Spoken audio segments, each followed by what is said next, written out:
If your brain constantly creates worst-case scenarios that make you anxious and depressed, this video is for you. For many years, I was trapped in this exact pattern called catastrophizing. It is a symptom of chronic anxiety. I am not a therapist or doctor, but I have been where you are. And after months of deep research and self-healing, I finally cracked the code, and in this video, I want to share how I did that. But before I tell you the practical tools, you need to understand what catastrophizing actually is, because you can't fix what you can't identify. So what exactly is catastrophizing? It is when your brain takes a small problem or uncertainty and jumps straight into the worst possible outcome. It's like your brain is the director of Final Destination movie who turns every minor setback into a full-blown catastrophe. Let's say you don't hear back from a job interview. Your brain thinks, I'm a loser. I'll never get a job. My life is ended because I'm a fucking reject. Your partner seems quiet, so your brain thinks they are definitely cheating on me and they're going to leave me and I'll be alone and no one's going to love me and I'll die alone and life is miserable. This is an actionable step. I really want you to think of something that has been bothering you in the past. Then ask yourself, am I imagining the worst possible scenarios? Or am I jumping from this could be a problem to this is gonna ruin everything and my life is ruined and shit and pile of crap? If it is yes, if you're thinking like everything is going to ruin, like everything is just destruction, shit, you are catastrophized. Then you might be thinking, if it is so destructive, why our brain keep doing it? For a long time, I didn't know the reason. I just used to think that I am a negative person. I always think about negative things and that's me. And I always judge myself. I always over criticize myself for that. Only when I did some research, it shows it has nothing to do with our identity. So I really want you to fight yourself with this problem. It is just a symptom. You don't need to blame yourself. You don't need to judge yourself too harsh like I did. So there are actually 4 specific reasons for this catastrophizing. The first one is uncertainty. Your brain absolutely hates vagueness and uncertainty, and it will do anything to make it certain. And most of the time it will go into the negative situation because we all have negative bias from the evolution. Let's say your boss texts you a message like, we need to talk tomorrow.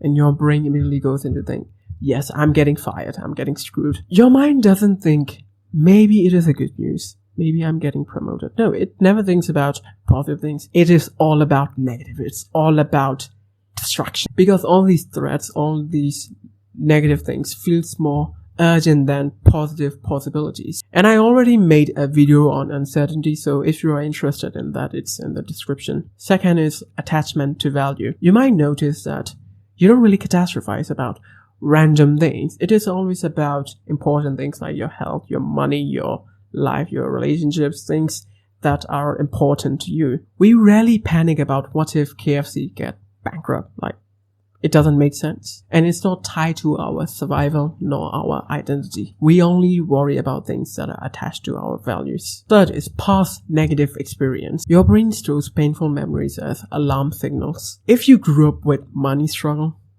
every unexpected bill triggers an alarm. If you've been cheated before, every delayed text means abandonment. Your brain might think it is protecting you by worrying, it is protecting you by doing like this, but it is actually making you worse. Fourth, catastrophizing actually gives you rewards. It kind of actually serves a twisted purpose. It is like emotional insurance. Like, if I always expect failure, I can't be disappointed, right? You are subconsciously trying to save yourself from disappointment. For example, before you go to a job interview, you are already thinking that they're going to reject me. They're not going to like me anyway. I'm not really qualified. The job is too big for me. You are subconsciously preparing yourself to be able to handle the rejection. So when you actually get rejected, it's like See, I told you, we're gonna get rejected. I was right, so you do it more. And when you actually got the job, it's like a pleasant surprise. Oh, I finally get a job and my life is good. It feels much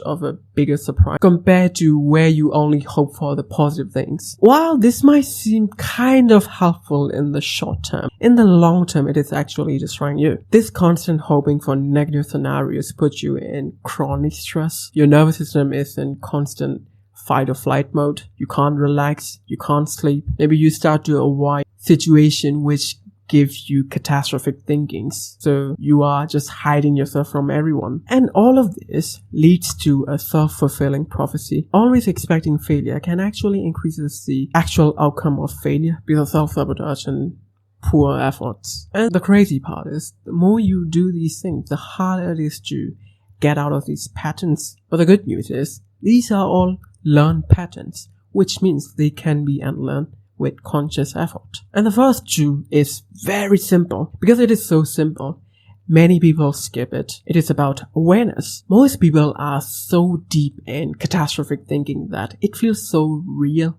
even though it's not real. So you really need to be aware of that. You are catastrophizing, and the moment you catch yourself that, oh yeah, I am having these thoughts of catastrophizing, you're not identifying yourself with that thinking anymore. You don't see that as a reality. Because the truth is, when you are going through these kind of things, it feels so real. It feels like the whole world is collapsing. You actually feel its physical symptoms, and it is so painful, and it's just very tough. Meditation is very helpful in terms of trying to be aware of your thoughts. So I really suggest you to try it. And every day, try to be aware of your thoughts. Like, am I catastrophizing? Do I have these thoughts? And the more you do this kind of awareness and kind of labeling your thoughts, you create distance between you and the thoughts. But it is not really enough to break the cycle, which leads us to number 2. You need to look for evidence as a reality check. Once you label the catastrophizing, it's time to be a fact checker for your catastrophizing brain. I've told you before, catastrophic thinking causes physical symptoms,